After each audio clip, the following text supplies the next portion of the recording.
한솔 아카데미 백종엽입니다. 네, 123회 대비 토요반 한 사이클이 끝났습니다. 내일 또 일요반 한 사이클이 마지막 수업이 남아있는데요.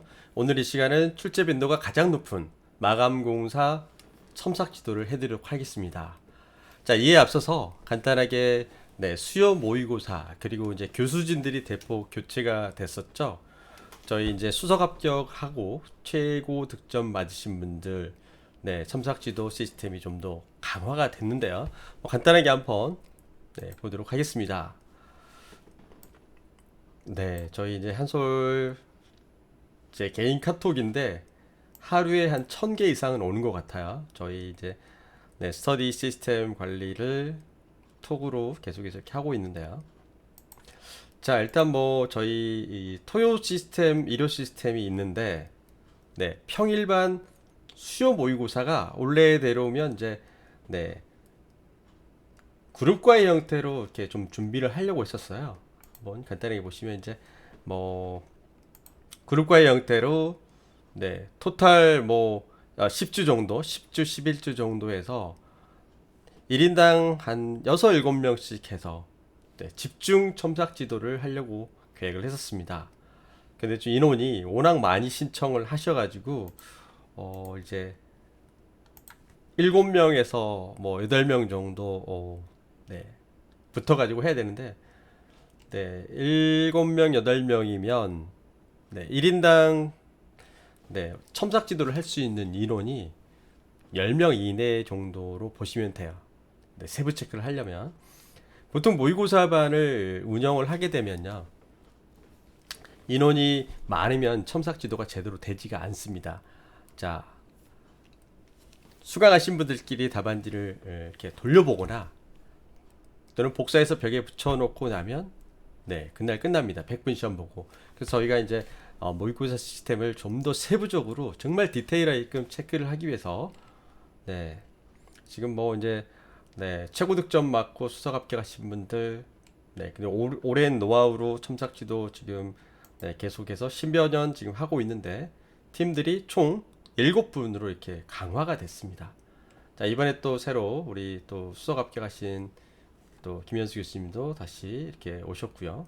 그래서 총 7명이 집중적으로 스터디 그리고 첨삭 지도를 하는 시스템이 구축이 됐습니다. 자, 그래서 이제 수요일 날 모의고사를 보는데 보통 이 모의고사의 인원이 뭐 1인당 체크할 수 있는 한계 인원이 10명 정도로 보시면 되는데요. 30명이 돼도 한 명 체크를 하게 되면 사실 모의고사는 거의 의미가 없다라고 보시면 돼요. 그래서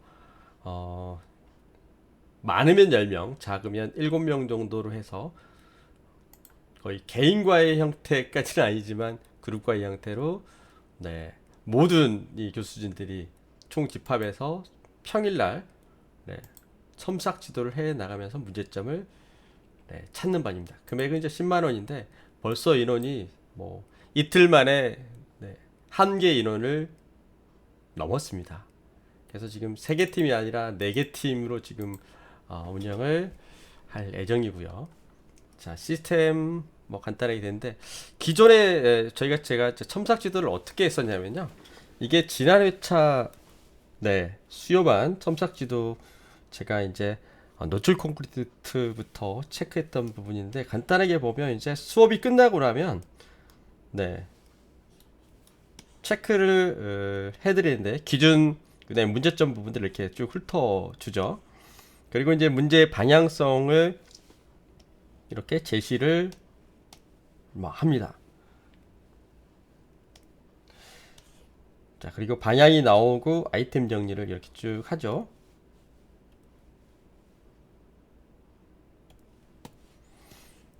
자, 그리고 이제 답안지에 필요한 부분들을 이렇게 유튜브 또는 직접 이렇게 체크를 한 다음에 동영상 체크를 같이 겸해주고 있죠.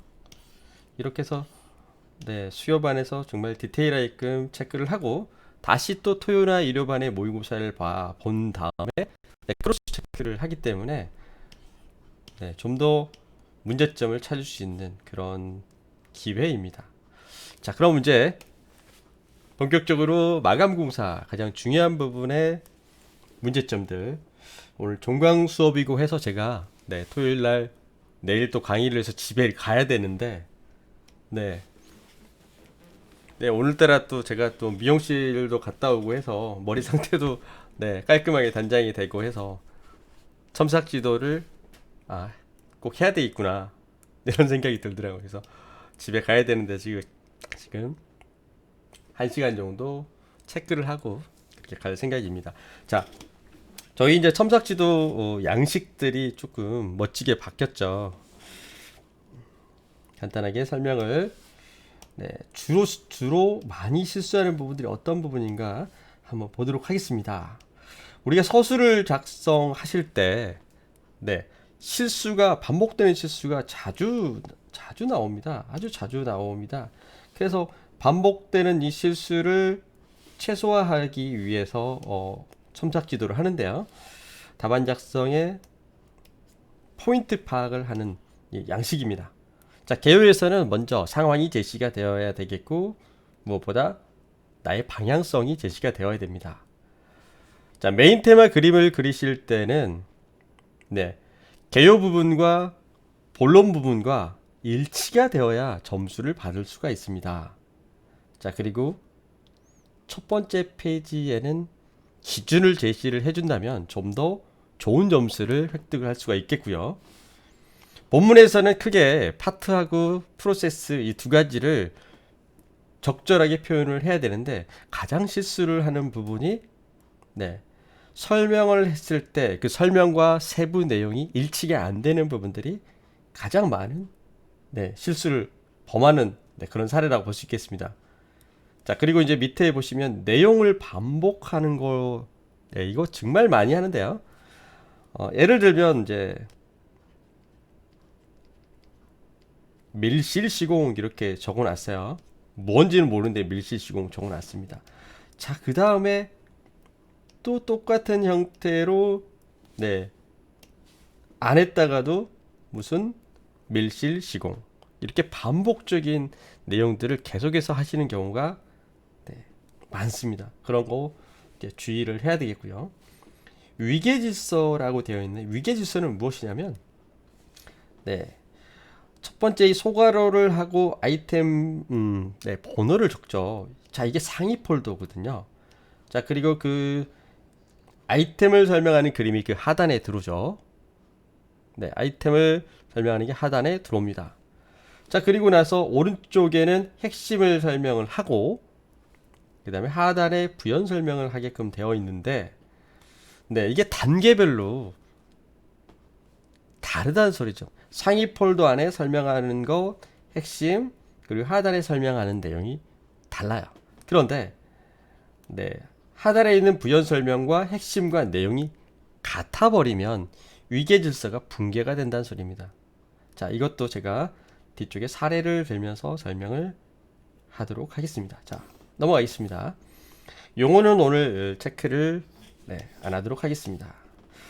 자, 오늘 마감 공사에서 층간소음 그리고 타일 공사, 녹화 3개 문제를 하겠는데요.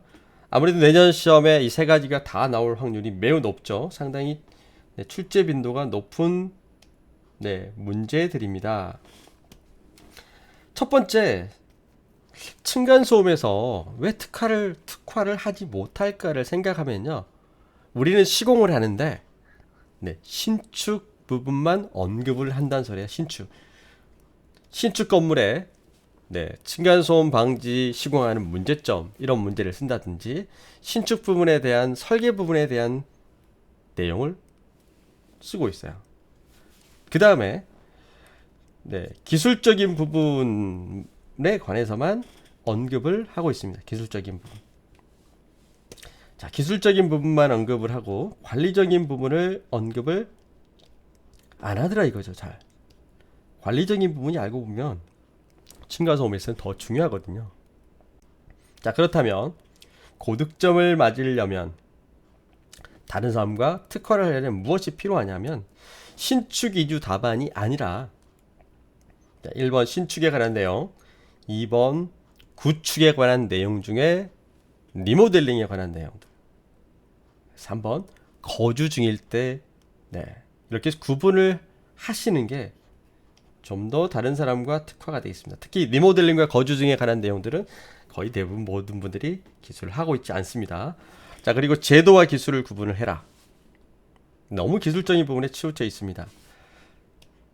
자, 그 다음에 네, 이 밑에 내용은 뒤에 지문 분석을 통해서 네, 설명을 하겠는데요. 아이템 내용을 적고 나서 최종 구체적인 답안을 제시를 해야 돼요. 최종 구체적인 결과를 제시를 해야 된다는 소리입니다. 그런데 그 결과를 제시를 안 하는 경우들이 일부 있더라. 그래서 오늘 지금 이제 토요반들이 이제 체크하게 되면 이름들이 나올 수도 있는데, 네, 좀 더 까먹지 말라는 뜻에서 지금 제가 공개를 하니까, 네, 다음 네, 수정 작업할 때 아마 멋진 답안으로 네, 그리고 본 시험에서 멋지게 답을 기술을 하지 않을까 이렇게 생각합니다. 자, 그 다음에 두 번째 타일 문제에서는 어떤 부분들이 주로 실수를 하냐면 타일에서는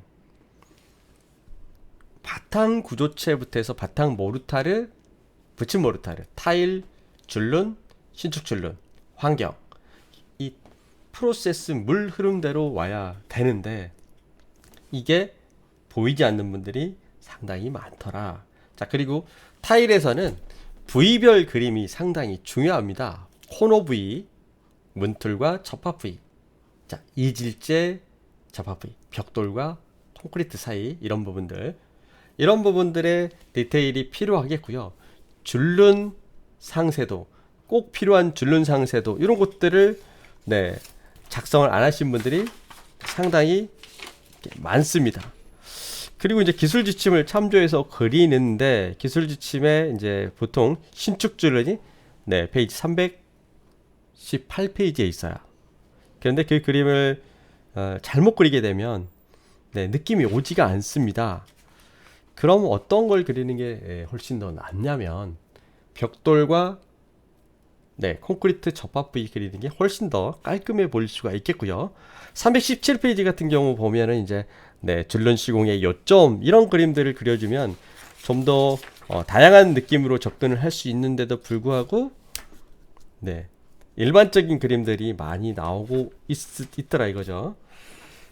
자, 그 다음에 녹화 부분에서는 우리가 실수하는 부분이 어떤 부분이냐면 녹화 부분에서는 네, 건축인데 건축은 바탕 구조체와 방수 부분이 중요합니다. 방수 공법 선정 이런 부분들이 중요한데 방수 공법 선정 부분 이런 부분들을 언급을 하는 게 아니라 우리는 보통 보면 옥상 녹화 시스템에 관해서 목매어서 접근하는 경우가 상당히 많더라 이거죠. 그래서 옥상 시스템 부분이 상당히 문제가 되더라 이거죠. 그래서 녹상 녹화 시스템 같은 경우는 식재하고 환경 같은 경우는 네, 적용인데 건축 부분에 대한 언급을 조금 덜 하고 있더라. 그리고 방수 공법 선정에 관한 종류가 네, 상당히 많습니다. 지침에 나와 있는 항목만 해도 네, 5가지 경우가 있겠고, 그리고 이제 시공시 유의사항을 적으실 때는 네, 프로세스를 가지고 적는 게 좋습니다.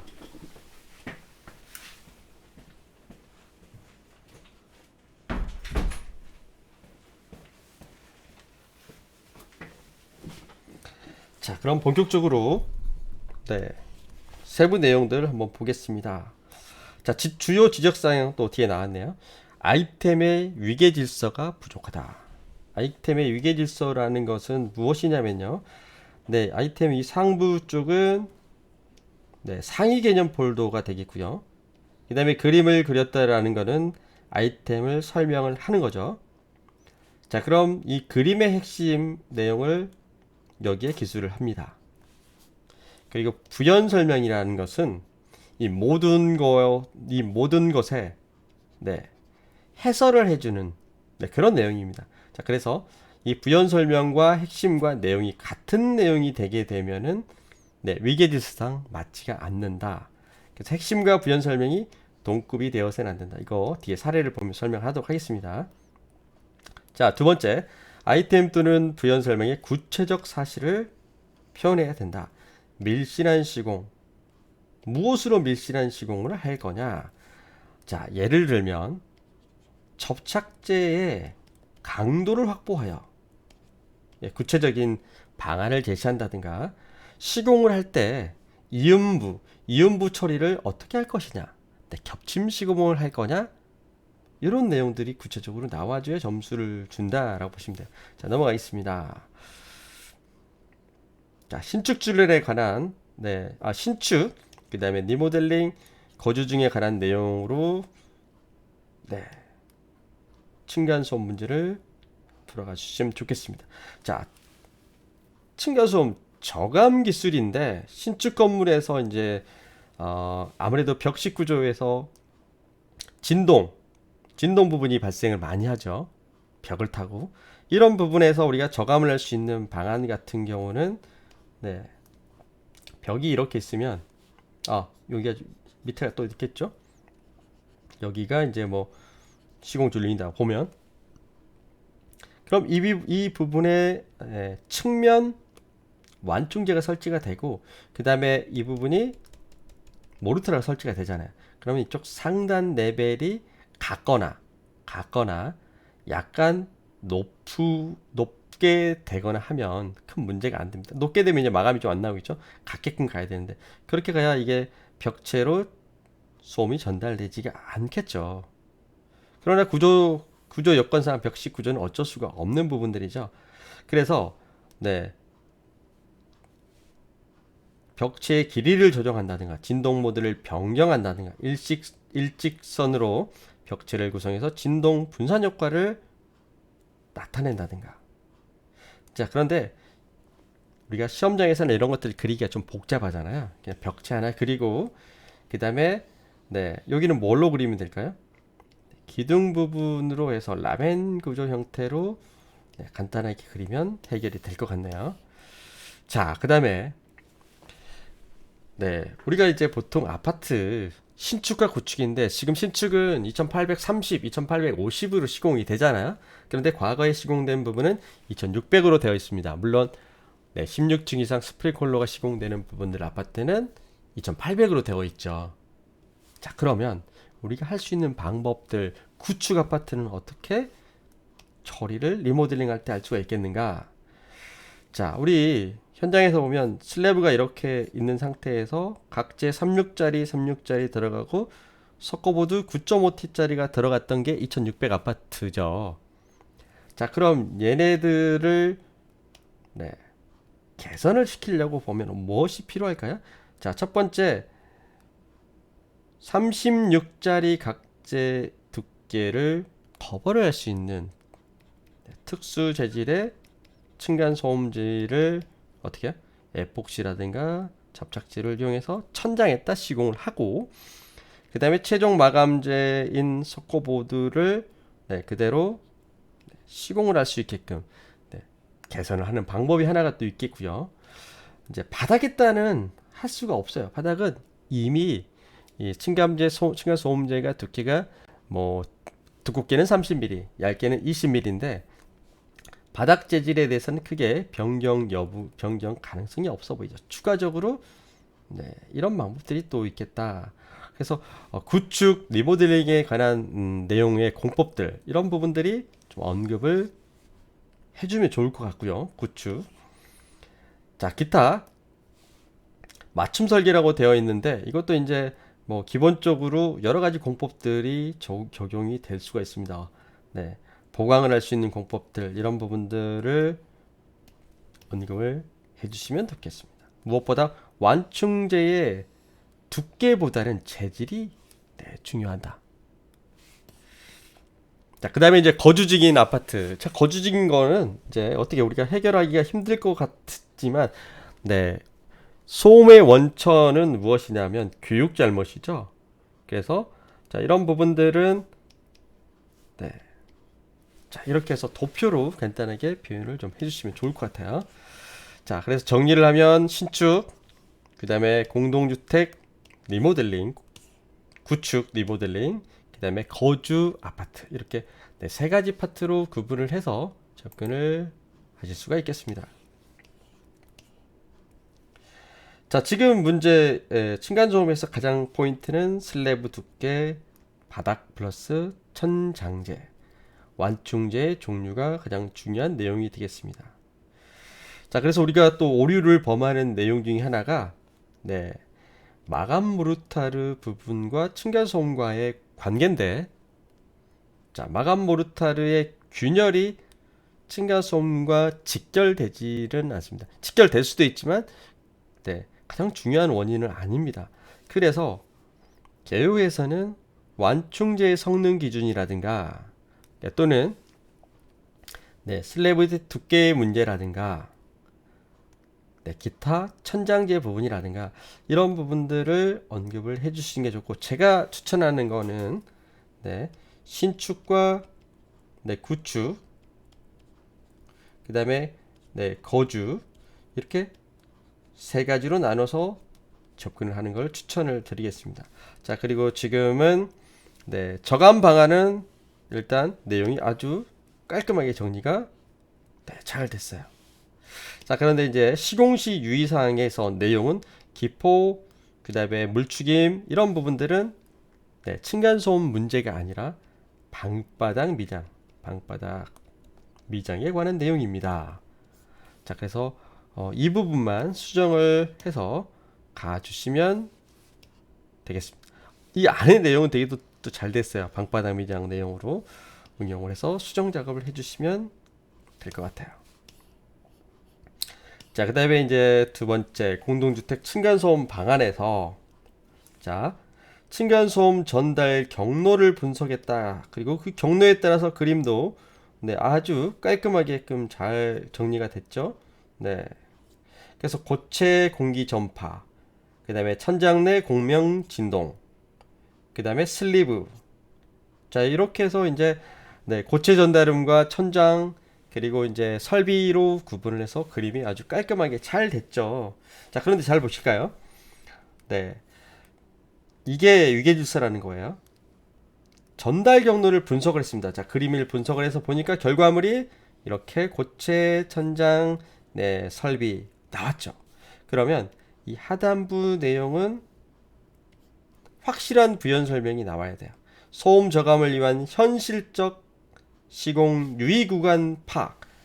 여기는 분석했는데 파악한다. 어떻게 무엇으로 이게 없죠. 즉 벽체의 길이를 조정해서 그러니까 시공티 유의하는데 벽체의 길이를 조정해서 설계에 접목시킨다. 또는 네, 진동 모드를 변경한다. 이런 구체적인 내용 또는 라멘 구조 형태로 이제 분석이 됐으니까 라멘 구조로 설계 변경을 한다. 이렇게 분석한 결과가 나온 구체적인 내용을 언급을 해줘야 된다. 자, 지금 이게 네, 완충제 성능 확보 이거 매우 중요한 내용이죠. 자, 그래서 동탄성 계수, 그다음에 손실 계수, 네, 흡수량까지. 네. 그리고 이제 중량, 경량, 충격음 기준을 적어야 돼요. 이 부분 놓치지 마셔야 되겠고요. 자, 4차 산업혁명으로 문제를 또 풀어 나갔네요. 자, 그리고 이제 레벨을 맞출 때 네, 원천적인 거는 슬래브 레벨이 중요하죠. 슬래브 레벨. 그래서 이제 구조 슬래브용 레벨 스페이스로 관리하겠다라고 되어 있는데 사실상 아파트에서는 현실성이 좀 부족해 보이죠. 네, 구조 슬래브용 레벨 스페이서 같은 경우는 보통은 네, 최종 마감이 된 상부 쪽에 활용이 될 수가 있겠고, 아파트는 벽 철근이 계속해서 나와 있기 때문에 아파트에서 적용을 하기에는 다소 현실성이 약간 부족해 보일 수도 있어요. 그래서 만약에 구조 레벨 스페이서를 내가 그래도 적고 싶다라고 하면 이 내부에다 적으시면 안 돼요. 이러면 꽈락 나옵니다. 그래서 얘를 어디로 빼야 돼요? 결론부 쪽이라든가. 그래서 원천적으로는 네, 결론부 쪽에 슬래브 두께하고 레벨이 정말 중요하다. 그래서 밀실 시공을 하려면 슬래브 레벨이 되지 않으면, 맞춰지지 않으면 힘들다. 자, 이렇게 해서 네, 이런 방법을 활용을 할 수 있지 않나, 이런 대안 제시는 괜찮아요. 하지만 본문 내용에서 이렇게 나오면은 채점자가 봤을 때 약간 이게 현장감 없다라고 오해할 수도 있어요. 틀린 아이템은 절대 아니지만 그래도 채점자에 따라 시각이 약간 달라질 수 있는 부분도 되게 조심하셔야 될 것 같아요. 어차피 이 부분에 뜬바닥 레벨이라고 이렇게 나왔기 때문에 제가 볼 때는 큰 문제가 없어 보이네요. 예, 됐어요.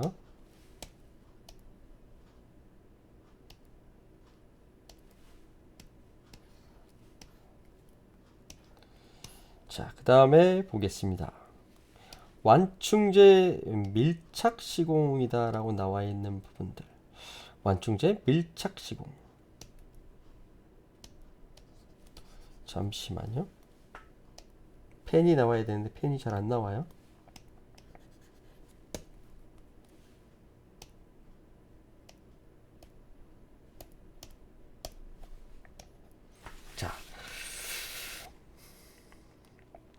자, 그림은 그냥 넘어갈게요. 그림은 아까 수업 끝나고 나서 1시간 반 정도 체크를 했기 때문에 네, 필요 없는 내용 넘어가도록 하겠습니다. 자, 타일 부분인데 제가 그림을 그려놨죠. 되게 쉽게 그려놨어요. 먼저 구조체를 이렇게 그리고 나서 두께별로 바탕 모르타를 하거나 안 하거나 상관없어요. 바탕 모르타를, 자, 붙임 모르타를 떠붙임, 압착, 접착, 붙임 모르타를, 그 다음에는 타일, 그 다음에 줄눈 해서 순서대로 네, 메인 그림이 보여주는 게 좋아요. 그래야 채점자들이 바탕 문제냐, 바탕 모르타르, 붙임 모르타르, 타일, 줄눈, 신축 줄눈이구나 바로 알아보기 쉽게 해주셔야 돼요. 이렇게 구체적인 원인을 네, 제시를 하는데 숙제하실 때 이렇게 하시라는 소리예요. 자, 이렇게 파트를 지정을 한 다음에 숙제를 하시는 게 좋습니다. 자, 그럼 지금 문제는 네, 내벽 타일입니다. 내벽 타일입니다. 네, 큰 문제 없어 보이네요. 넘어가겠습니다. 자, 그 다음에 기준을 적는데 보통은 타일 뒷굽 형태 이렇게만 적는데 지금 타일 뒷굽 압축형 표준 형상 적용, 그래서 좀 타일 뒷굽이고 네, 압축형 표준 형상 이렇게 해서 이제 디테일에끔 접근하셨어요. 자, 그 다음에 넘어가겠습니다. 실수를 하는 부위들. 우리가 또 추가로 보아야 될 게 부착 성능 우수한 공법 적용 이렇게 적는 방법도 있지만 구체적으로 사용 부위별 네, 적정 공법 사용 부위별이라고 구체적으로 적어주면 훨씬 더 좋을 수도 있고요. 부착 성능 우수 이렇게 가도 큰 문제는 없어 보이긴 하네요. 그러나 내용은 뭘까요? 세부적으로 살펴보면 사용 부위별이 맞겠네요. 밀착률을 향상을 시킨데 어디가 사용 부위별로 네, 계량 떠붙임 공법은 네, 화장실, 네, 계량 압착 공법은 뭐 주방, 네, 접착 공법은 아트월 이런 형태로 부위별로 네, 부착 성능이 향상될 수 있는 공법 선정 이렇게 하면 훨씬 더 아름답게 표현이 될 수가 있겠네요. 자, 옥상 녹화 방수 자세가 쭉 설명을 드렸지만 건축 부분에서는 바탕 구조체와 방수 문제고 녹화 부분에서는 건축이 아니라 조경 문제다 이렇게 이야기를 했습니다. 자, 만약에 이제 메인 그림을 이렇게 얘를 그린다라고 보면 우리가 옥상에 여러분들 녹화되어 있는 데들을 올라가 보면 이렇게 되어 있잖아요. 자, 여기 난간대에 조망을 할 수 있게끔 여기 유리로 시공되거나 스테인레스만 시공이 되어 있고 뭐 사람이 이렇게 네, 바깥에 조망권이 확보되게끔 높이를 맞추죠. 그럼 이제 비 바닥에 보통 방수되어 있는 상단 부분에가 고름 모르타를 시공하고 그 다음에 곧장 목재 데크 이런 것들이 시공이 되죠. 네. 고름 모르타르가 아니라 묵은 콘크리트다라고 보시면 될 것 같아요. 고름 모르타르는 또 그 밑에 들어가는 거. 네. 네, 지난 기사 3회 실기 문제 때 나왔기 때문에 네, 이 문제가 그대로 나왔어요. 순서대로. 자, 목재 데크가 되고 여기도 바로 이제 콘크리트 난간이 되고 이 안쪽이 네, 녹화 방수를 하고 흙을 집어넣고 여기 이 부분이 네, 옥상 녹화가 되는 부분이 될 수 있겠죠. 약간 네, 현실성 있는 그림으로 뭐 실제 현장처럼 그려주시는 게 이렇게 구성 항목만 가는 것보다는 훨씬 더 네, 아름답게 보이죠. 자, 이 부분도 한번 짚고 넘어갈 필요가 있습니다. 우리가 노트를 만들고 나면 네, 세부 내용을 분석을 좀 해보시면요. 외기로부터 보호, 보관, 온도 5도씨 이상, 네, 얘는 시공하는 시공 기준, 실외 장기간 노출 금지, 얘도 또 보관이네요. 그래서 보관, 시공, 보관이 되겠고 상단부 타이틀은 상위 폴더는 재료의 변질 변형이 방지한다 했어. 변질 변 보관하고 시공하고 보관하고 이렇게 돼 있는데 시공도 마찬가지로 변질 방지하기 위해서는 네, 5도씨 이상에서 시공해라. 자, 그런데 밑에 가연성, 인화성 유의하여 취급주의. 자, 약간 내용이 다르죠. 상하이 폴더의 위계 질서가 맞지 않죠. 그래서 뭐냐면 여기 부분이 변질을 방지하려면 네, 취급을 어떻게 할 거냐인데 가연성, 인화성 얘가 빠져야 되겠죠. 지금은 보관하고 시공할 때에 대한 요약 내용이 어디로 와야 돼? 이쪽으로 와야 되는데 제목을 설정하고 그림을 그리고 나서 항목을 설정하고 다시 또 하나의 아이템이 갑자기 생각이 나서 가연성, 연화성, 유의하여 취급지 이렇게 되면 안 된다 소리야. 자, 타이틀 적고 그림이 왔습니다. 그리고 나서 분석이 보관, 시공, 보관으로 왔으면 하단부는 보관, 시공, 보관, 시공에 관한 부연 설명으로 가야 된다는 소리입니다. 그래서 변질 변형을 방지하기 위해서는 네, 어떻게 해야 되는가? 외기에 노출되지 말고 네, 노출되지 말고 5도씨 이상에서 시공하라는 내용이 요약 정리를 해주시면 될 것 같아요.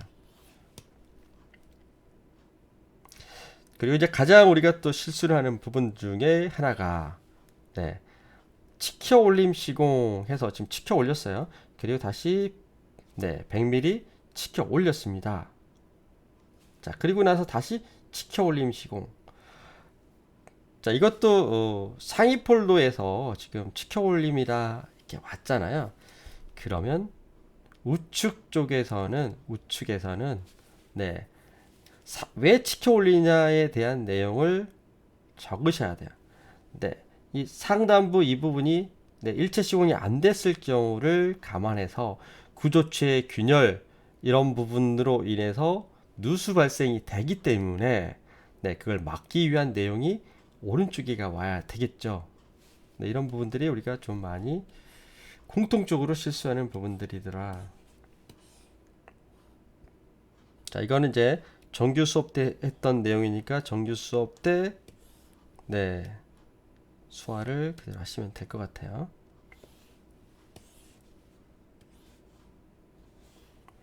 네, 첨삭지도 했던 부분들은 네, 넘어가겠는데. 자, 이것도 이제 기술 지침에 나와 있는 그림 중에 네, 신축 지는 그림인데 좀 어중간하게끔 그렸죠. 그래서 차라리 네, 이질체 접합부 2로 그려주시는 게 훨씬 더 깔끔하게끔 갈 수가 있겠습니다.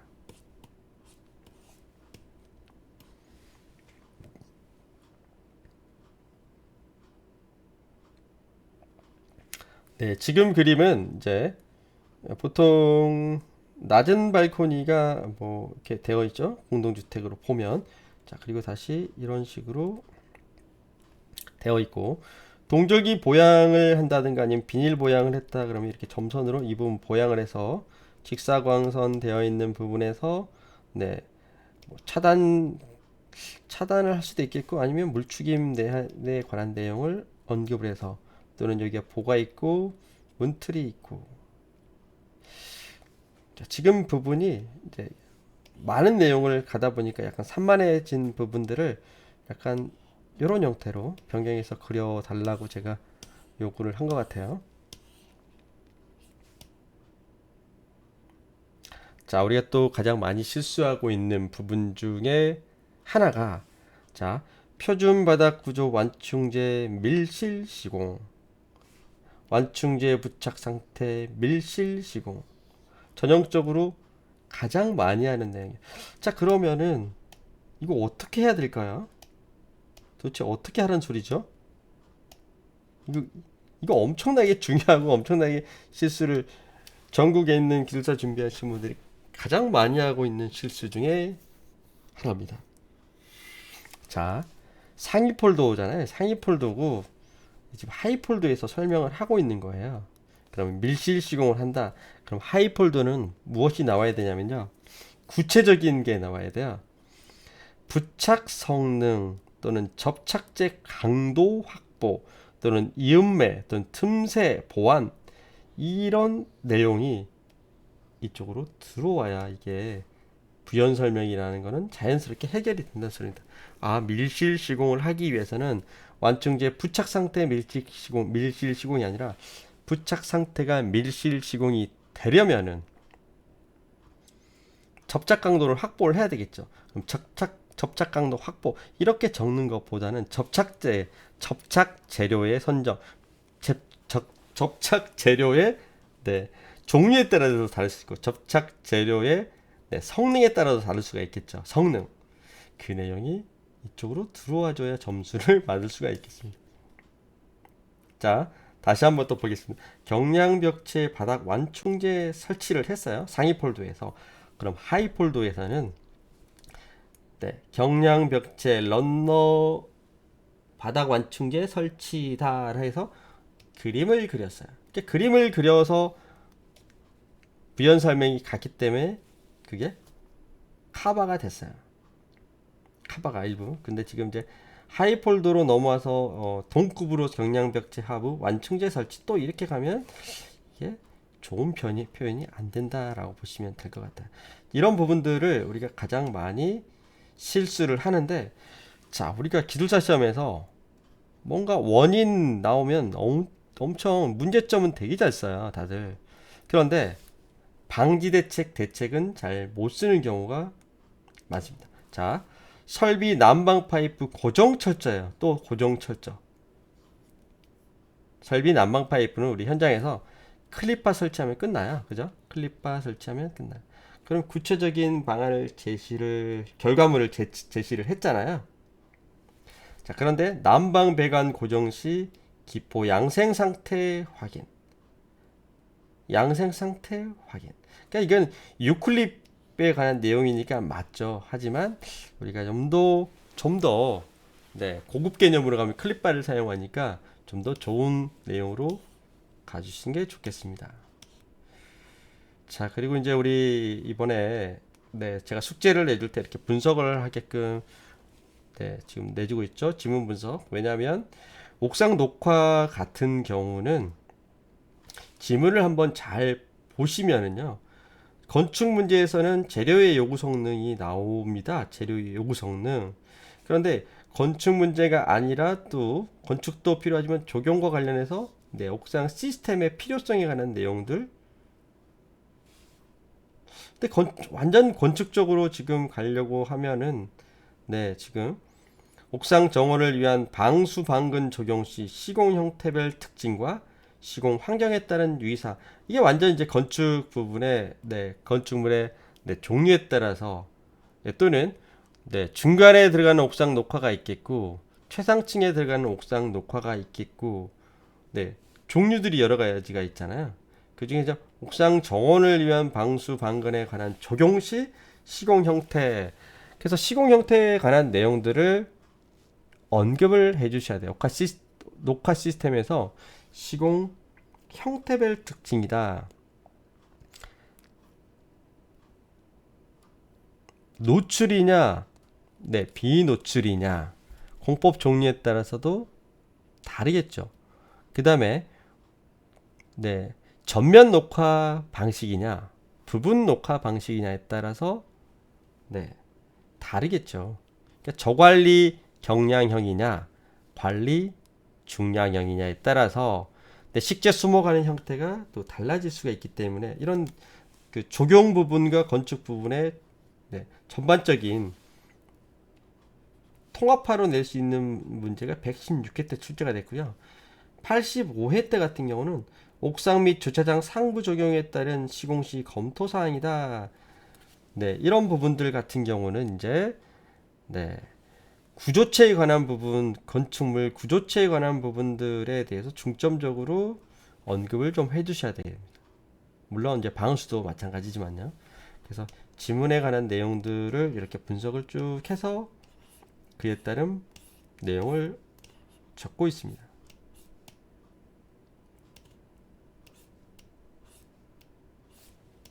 뒤쪽에 이제 제가 쭉 체크했던 부분들이 뭐 계속 더 있는데 개별 체크를 했기 때문에 이거는 네, 빨리 넘어가도록 하겠습니다.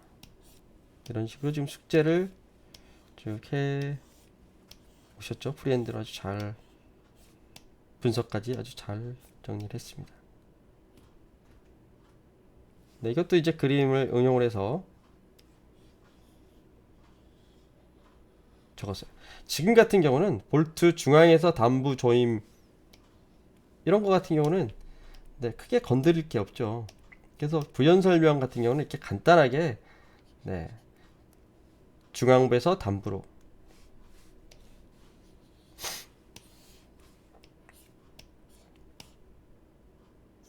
볼트 부분에서는 네, 볼트 시험에 관한 내용이 합격 여부에 관한 내용이 언급이 돼야 돼요.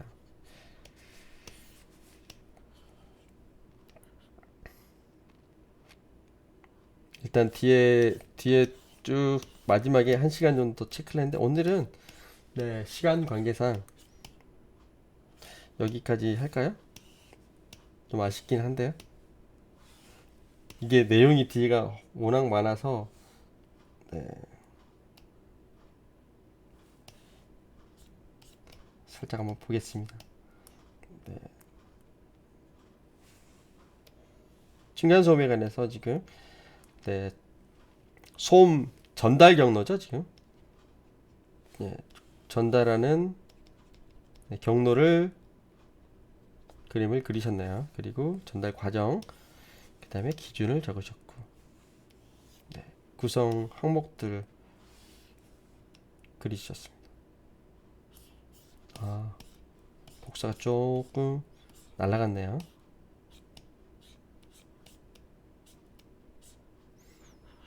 네, 녹화 시스템 이제 세부적으로 갖고 요구 성능을 분석을 했습니다. 시공 전중 후로 접근을 했죠. 방수 공법 선정의 특성별로 분류를 네, 특징별로 네, 했습니다. 그리고 이제 집안 상태에 따라서 네, 바탕 상태에 따라서 접근을 하셨고요. 하나씩 지금 디테일하게끔 네, 그림 그리고 하나씩 설명을 하고 있습니다. 지금 같은 경우는 이제 네, 그림에 중점적으로 갔기 때문에 지금 상단부 아이템이 좀 길게 갔어요. 그리고 나서 파라펫 벽면에 토양이 닿지 않도록 관리한다. 그러니까 즉 레벨 관리에 관한 내용에 대해서 네, 부연 설명을 하고 있습니다. 그래서 보통 그림 그리고 하나 설명, 그림 그리고 하나 설명 형태로 갔네요. 시간에 문제가 발생할 수도 있겠는데 일관성 있게 이렇게 설명하는 방법도 하나의 방법입니다.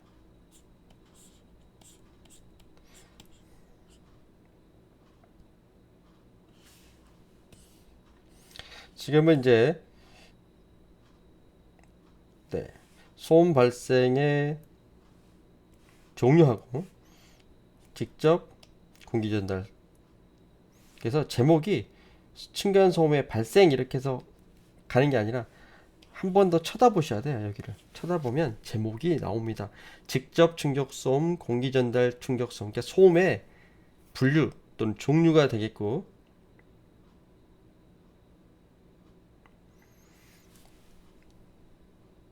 네, 전달 경로까지는 되질 않네요. 그래서 그림에 제목을 붙였는데 뭔가 안 어울린다 그러면 그림을 보완하든지 제목을 변경을 해 주셔야 돼요. 가장 크게 이제 뜸바닥 구조 슬래브 강성중대 이중 천장으로 갖고 하나씩 아이템을 심플하게끔. 네. 표현 기법은 되게 좋아요. 표현 기법은 자 구성 항목대로 그 다음에 네, 특징 분류를 간 다음에 진행형으로 설명을 가고 뭐 좋은데 계속해서 다양하게끔 설명하는 건 좋죠.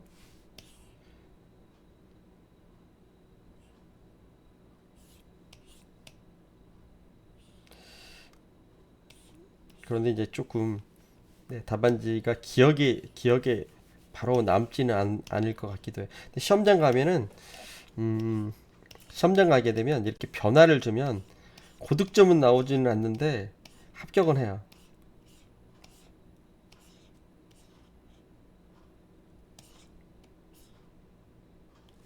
네, 아이템 정비를 제가 한번 직접 만나서 다시 하도록 하겠습니다. 네. 아무래도 오늘 제가 내일 아침에 강의가 있다 보니까 지금 마음이 급했어요. 그래서 지금 시간이 음, 영상 편집 지금 50분 되기 전까지만 하고 또 차를 빼고 빨리 가야 돼요. 그래야 또 내일 또 강의를 하잖아요. 그래서 뒤에 깔끔하게 좀 체크를 했어야 되는데 어, 이렇게 뭐 자연스럽게 가는 것도 뭐 나쁘지 않습니다. 자, 아쉽지만 아쉽지만 네, 이게 빨리빨리 넘기는 게요. 너무 좋은 것들이 나오면 네, 노출이 너무 많이 되잖아요. 그죠? 그래서 여기까지만 뭐 네, 한 방에 합격하실 것 같습니다. 빨리빨리 일부러 넘기고 있어. 빨리빨리. 되게 잘하죠? 네. 강태혁 교수님도 한 방에 갈 것 같아요. 용어 정리들은 거의 흠잡을 데 없이 네, 깔끔해요. 나올 수 있는 부분들은 서술 부분에서 아무래도 네, 모의고사를 보면서 속도 조절하고 그다음에 아이템 정리 이런 부분들만 손 보면 될 것 같습니다. 일단 제가 마음이 급하네요. 그래서 여기까지 오늘 하도록 하겠습니다.